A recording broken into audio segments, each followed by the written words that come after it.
எங்களோட wetlands conservation and restoration group வந்து ஈரநிலங்களை பாதுகாக்கிற தொடர்பான செயற்பாடுகள் ஈடுபட்டு வருது. இதுல முக்கியமா நாங்க செய்யறது வந்து மேங்க்ரோவ் ரீஸ்டோரேஷன். இலங்கையில வந்து அதிக அளவில் 2 வகையான மேங்க்ரோவ் இருக்கு. ஒன்று அபிசீனியா, ரைசோபோரா.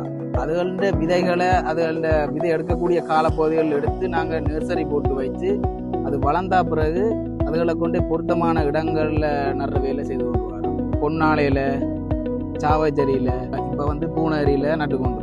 குருவிக்காடுலையும் நட்டுனாங்க.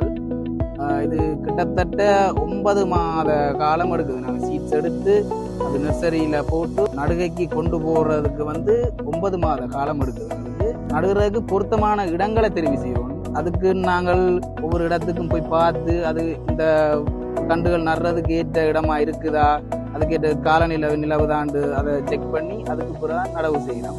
நடவு செய்துட்டு இடக்கிட நாங்கள் போய் பார்த்து அதை பராமரிக்கிற பணிகளில் ஈடுபட்டு வரோம்.